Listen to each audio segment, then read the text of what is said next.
लेकिन एबीपी के बागी बहुत कम देखने को मिलते हैं। ये हमारे एक संगठन की मजबूती है और अनुयायी के लगभग इतने चुनाव हो गए, मेरे को देखते हुए हमेशा कोई ना कोई बागी ज़रूर निकला है। हर चुनाव एक क्रिकेट मैच की तरह है, कभी भी कोई पासा पलट जाए, कोई समझ में नहीं आता क्या होता है और क्या नहीं होता है।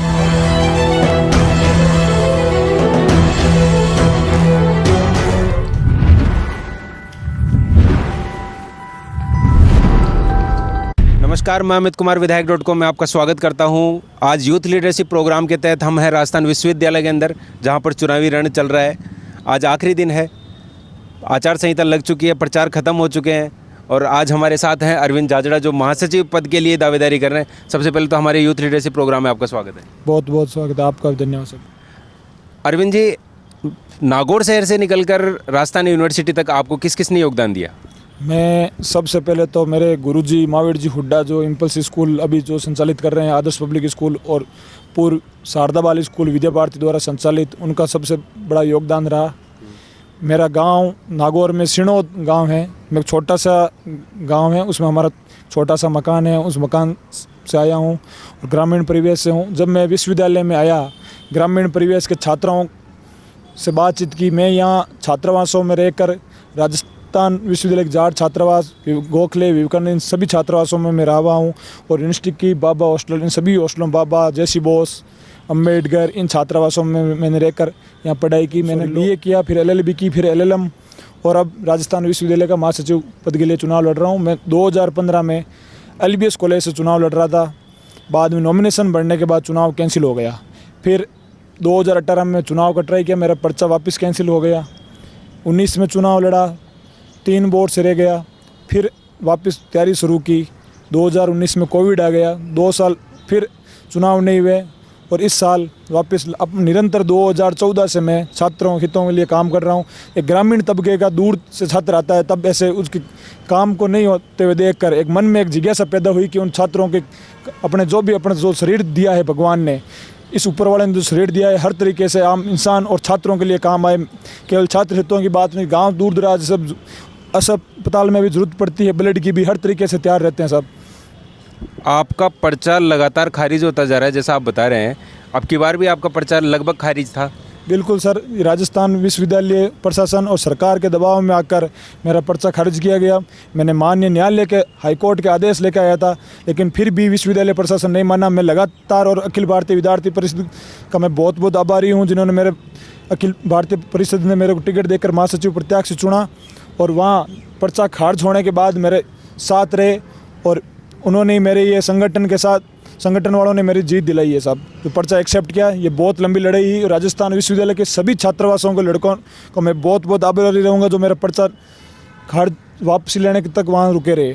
संगठन ने आपको टिकट दिया है, एबीवीपी ने आपको टिकट दिया है, क्या आप उसको जीत में कन्वर्ट कर पाएंगे? बिल्कुल, मेरा 100% यही प्रयास रहेगा जीत में कन्वर्ट करना, और निश्चित रूप से एबीवीपी जीतेगी। आपको ऐसा क्यों लगता है कि राजस्थान यूनिवर्सिटी के स्टूडेंट्स आपको ही क्यों चुने? देखो साहब, बात ऐसी है, मैं ग्रामीण तबके का छात्र हूँ और सभी लोगों से एक एक व्यक्तिगत से जुड़ा हुआ हूँ। न मैं कभी कोई गाड़ी घोड़े में घुमा हूँ, न कोई और किसी में घुमा हूँ।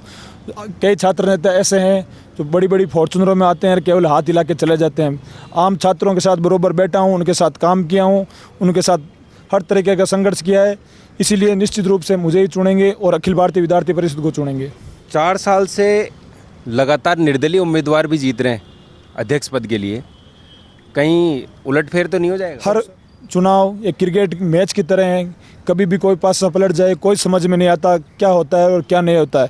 हर बार अलग रणनीति होती है। कोई ज़रूरी नहीं कि 4 साल निर्दलीय चुनाव जीत रहे हैं, निर्दलीय अलग समीकरण होते हैं हर चुनाव में। इस बार क्या होगा, ये निश्चित रूप से हम तो ये कह सकते हैं, हम 100% प्रयास कर सकते हैं और एबीवीपी को विजय बनाने में हमारा योगदान अहम रहेगा।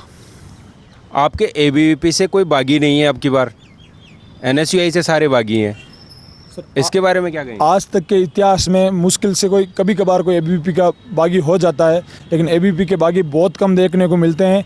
ये हमारे एक संगठन की मजबूती है और अनुयायी के लगभग इतने चुनाव हो गए, मेरे को देखते हुए हमेशा कोई ना कोई बागी ज़रूर निकला है। पिछले 2-3 दिन से चुनावी ड्रामा बहुत चल रहा है। कभी कोई पैर पकड़ता है, कभी कोई गालियाँ निकालता है, कभी पुलिस से लाठी चार्ज करवाते हैं, कभी पुलिस से भिड़ जाते हैं। ये चुनावी स्टंट का क्या मतलब है? इससे जीत मिल पाएगी?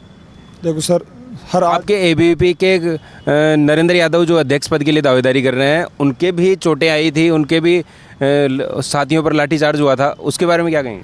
बिल्कुल, हम नामांकन दाखिल करके विश्वविद्यालय से निकल रहे थे वापस आम छात्रों से मिलकर, एक हमारे पास नियमित छात्र थे सभी, हम वापस निकल रहे थे। पुलिस प्रशासन ने सरकार के दबाव में आकर हम पर मारपीट की, हमारे कई साथियों के ऊपर चोटें भी आई, लेकिन हम डटे रहे, लड़े रहे और आगे भी लड़ाई जारी रखेंगे। मेरा आखिरी सवाल है, आप किन मुद्दों को लेकर के चुनावी मैदान में? मेरा सबसे बड़ा मुद्दा है, मैं एक छात्रावासों में रहा हुआ हूँ और छात्रावासों में सुविधाएं मिले, यूनिवर्सिटी कैंपस पूर्ण वाईफाई हो, फुल स्पीड से वाईफाई हो और लाइब्रेरी 24/7 ओपन रहे। और जो ये चल रहा है यूनिवर्सिटी में ई रिक्शा के लिए, क्यों हर छात्राएं परेशान होती है, उनको समय निकल जाता है, वो अपने घर में पहुंचने में देरी हो जाती है, जिससे ई रिक्शा मिलने से कि डिपार्टमेंट कई ऐसे हैं जिसमें 3-3, 4-4 किलोमीटर लग जाते हैं जाने के, आने जाना बहुत मुश्किल होता है। ई रिक्शा भी ज़रूरी है।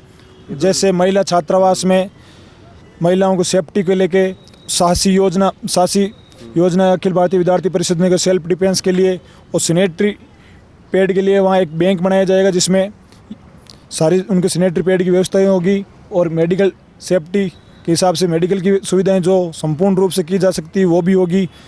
और भी कई ऐसे मुद्दे हैं जिनमें विद्यार्थी परिषद जो काम करेगा और 365 दिन जो कई मुद्दे ऐसे आएंगे जिनपे सभी पर काम करेंगे। जानकारी में आया कि आपके फादर साहब पोस्टमैन है जी, और आपने एक मुहिम चला रखी है फेसबुक पर, ट्विटर पर कि 1 रुपया डोनेट कीजिए।